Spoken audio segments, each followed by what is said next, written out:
Sewing denim. Do you know all the things that can go wrong when you're working with denim? But then how can you call yourself an upcycler if you don't know how to sew it? How can I call myself an upcycler? I don't know how to sew denim. We're going to work through 16 different secret techniques and skills. I know you thought you were just here to make a cute little bag, but the actual purpose of this video is to teach you skills that I have found most valuable over the last 10 years of working with denim, and that I've condensed down into one project that'll challenge you to learn every single one of them. Now that you are hungover and your ego is so big it won't fit through the door, are you ready for the next hardest thing? Buttonholes. But buttonholes are easy, you say. Don't I have an automatic function on my machine for that? Yes, you do. And what do you suppose happens when that automatic function comes up against the thick fabric where your seams are?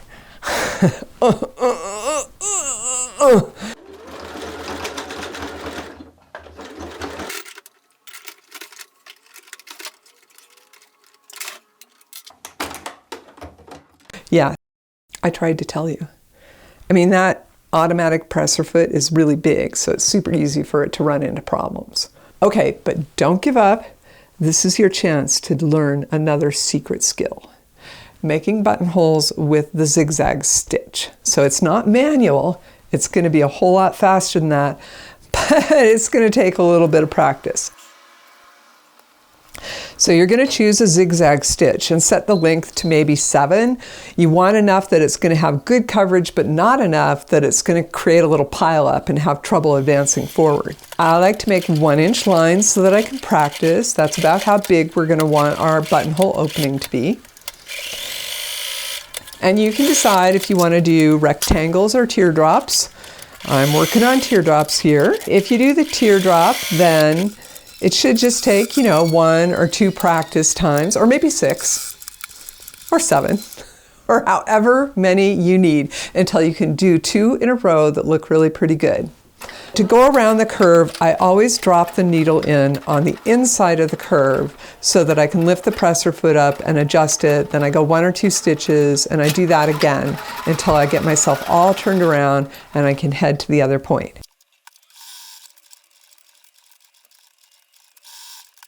Oh no, your perfect buttonhole is too small for the button.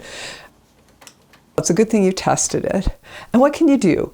You can actually just go in and snip it a little bigger and go back in with your zigzag stitch and outline the new area so it doesn't unravel. So we're just going to fix our mistakes instead of redo the whole thing. Oh my God, there are threads trying to escape and ruin all of this hard work.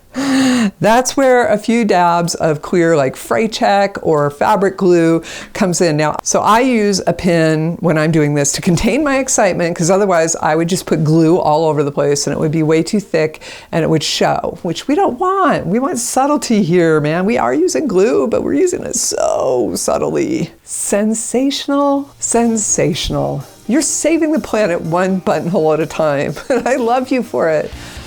I love you. Thank you so, so much. And this is a really hard skill that you've just mastered with a lot of hand-eye coordination. And here's the good news. Okay, so there's a lot left to do, but it's all downhill. It's going to get a ton easier because it's not as much hand-eye coordination. It's more secret knowledge. If you try and sew the flap lining with right sides together to the flap, you're going to notice that the end of the flap lining is too long and it has a raw edge. So let's put a hem into it. We're going to press it under 1/4 inch and then another 3/4. And you can use pins if you want, but the woven fabric may just hold that crease from the iron well enough that you can go straight to the machine and edge stitch it down. Now that you have a hem in your lining, you're going to put the right side of the flap lining to the right side of the flap, and you're going to sew from the base of the lining all the way up around to the other base of the lining, back tacking at both ends. So you get your lining done and you turn it inside out and it's all bulky in the corners. Whoa. Go on back and snip those corners out. Be real careful not to clip the edge. And if you do clip the edge, just come in and sew slightly closer in instead of like throwing it out and starting over again, okay? It's not the end of the world. And now you've trimmed out that bulk, you turn it right side out, and voila, clean corners, nice. So trimming the bulk out doesn't just apply to corners. There are lots of times when you're working with thick fabrics that you could just use a few layers less of seam allowance. So feel free to go in there once your stitch is secure and take out some of the extra bulk.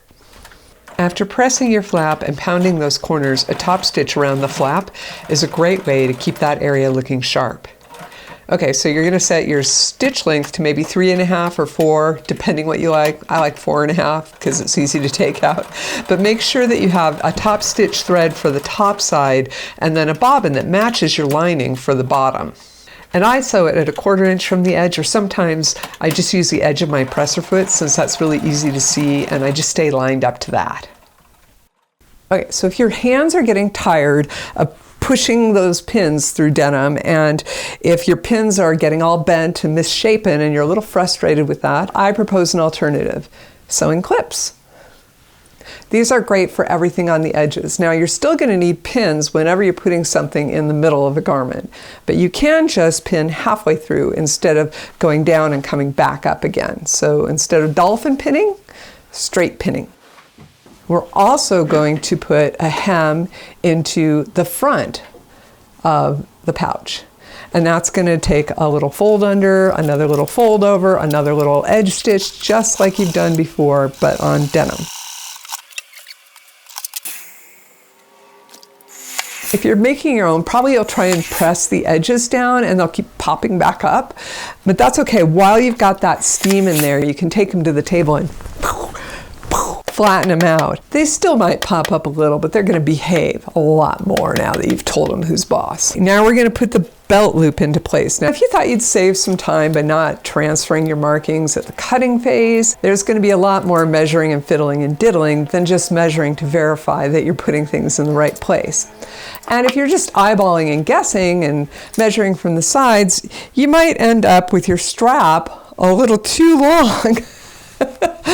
And if you didn't transfer your markings, it is not too late. You can transfer them now. There are lots of ways to transfer markings. You can use a tailor tack. You can measure to where it is. You can use an erasable pen. You can use soap. You can use tailor chalk, whatever floats your boat. But the key thing is just know where your placement is so that you can put things in the right place. At this point, you've fully mastered hump jumping. So you know to put a shim in the back there. And here we're going to use a zigzag stitch, and I like about 0.7. It goes forward pretty easily, and yet coverage. So you've mastered hump jumping, so your needle's not going to break here the way it would if you were a beginner trying to make this happen, pushing on your denim. Still, take it slow. You can hand crank it if you need to, and that's another way, you know, in areas where you feel like you're really struggling to get that needle through the garment. A hand crank can be a really nice safety mechanism. Look at that, you are sewing like a pro. Yes, you are rocking it. Are you ready for something else to go right? Here's a cool part that you're gonna love. So we have our strap and it has raw edges on it. And we don't have any way to get those on the inside of the garment, right? Because the strap goes on the outside of the flap. We're gonna put it upside down, which is to say it'll be pointing up, the opposite way that it's going to go, and with the right sides facing each other. And then we're going to sew at 1/4 inch from the edge of the strap, which is lined up with our marks. I'm in the middle of the fabric, so I'm using my big quilting pins instead of clips.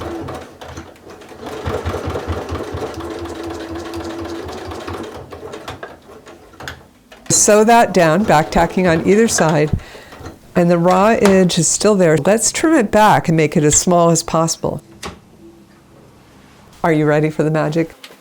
Now we're going to fold that over and we're going to sew that down now at 3/8 of an inch.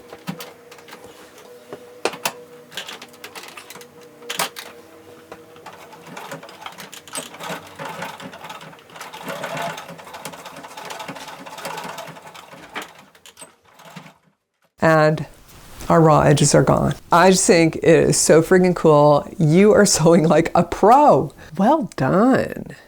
There it is, our secret tailoring trick. Shh. Admit, after sewing the friggin' strap and the friggin' buttonhole, putting the strap on was just a little fun, wasn't it? So much more easy and satisfying. We've got another one that's like that. Really easy to do when you know the trick, how to make the D-ring happen. We're gonna fold the lengthwise edges under 1/2 inch at the ironing board and press them under. And then we're gonna fold that in half again so that we have a 1-inch strap. We'll use a top stitch 1/4 inch from the edge down the seam side. And then just to make it look symmetrical, you can go up the other side too. So your strap is all ready to go. So we want to put our D-ring strap, and you put the D-ring onto the strap first. We want to put that so that it's going to go hanging off the bottom. If you just try and sew it into the bottom and sew your 2 layers together, what happens when you turn it right side out?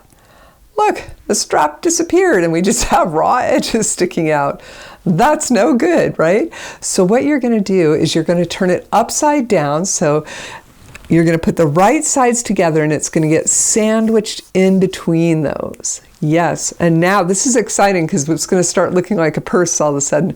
We're going to sew the front flap to the back flap, starting in one corner, pivoting. Go a couple times over that middle strap so that you have it nice and secure and it's not going to come out on you. And then you're going to go up and finish with another back tack. Turn it inside out and look, it looks a lot like a purse.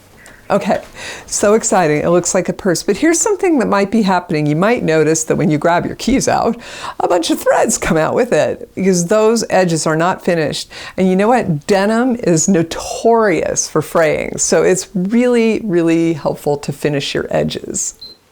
So you could have finished the edges in the beginning and that would have been great, but here you can get a 2-for-1. So I like it, that's why I'm showing you this way. The machine's gonna need to be set to zigzag, but we just need a regular stitch here because all we're doing is capturing the threads. And we'll zip around those edges. And while we're here with the zigzag stitch, let's sew those straps in place. So we're gonna sew 2 inches of the strap down. So I am gonna go to the thicker 0.7 length for this one.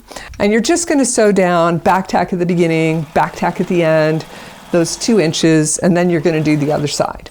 If you put your strap on inside out or it got twisted, and you can take one side out and put it back in again. You may have to seam rip, but own it, it's part of the process. If you're not seam ripping, you're not really sewing. And feel free to clip those corners before you turn it if you don't want that extra bulk.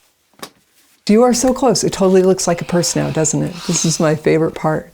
One mark I really feel okay about waiting until the very end for is the one as to where the tack button goes, because if I got my strap wrong or any of that, I can pretty much see how it's hanging. So I'm just going to use a pen or a pencil to go in there and mark where that tack button's going to go. But okay, so the secret here is that tack buttons are actually way easier to put in than sewing in a button.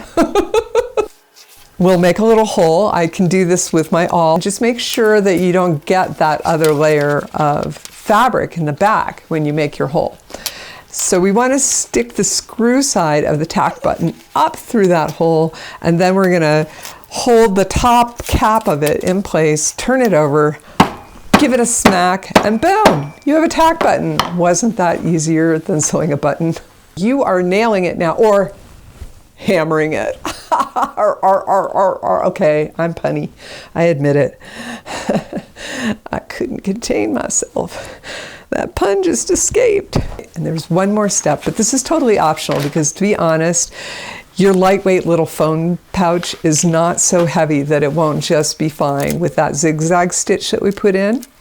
But if you did have something heavier weight, I want you to know how to do rivets because they can be really useful on something that's thicker and needs reinforcement, something sturdier than a seam to hold it in place. So first I'm going to find a rivet that's about the right size for the folded over fabric. If it's too big, it's going to be loose, and if it's too small, we won't be able to get it far enough through the fabric to grab the head. And snap rivets snap together just by the pressure from your fingers, but they will come loose again until you hammer them down. Okay, so you're trying to get your rivet in and there's no way it's getting through all that thickness. What do? You take your snips or your seam ripper and you go in there and you you dig out some of that fabric out of that seam. And no, we're not worried that that part's going to fray because it's going to have rivets holding it down. So it's okay that we're cutting right through those threads. And then you're going to poke your rivet through. One side is going to go into a little disc to hold it down, and the other side, we got a little rivet tool that's going to put the concave part over it. And honestly, there are different kinds of rivets and they come with different kinds of tools, so you may find that you have something easier or harder to work with than this, but it just takes a little pound. Now that it's had the pound, it's not coming apart. And there you go. There is your fabulous little purse, complete with all kinds of hardware lessons. Bravo! Congratulations. It is so hard to finish a big project, and most people aren't even going to make it this far. So you are amazing. Woohoo! You have done so well. You should be super proud of your little bag, and I am super proud of you. And I want to see your bag. Please, please message us on our website, and we will put a picture of your bag in our Hall of Fame so that everybody can see that you got through 3 long master lessons in denim. We really believe that our creative efforts as a community coming together and supporting and celebrating each other in doing things like this is the solution to this fast fashion problem. So please, please keep sewing and share this information with other people. Thank you so much for being here.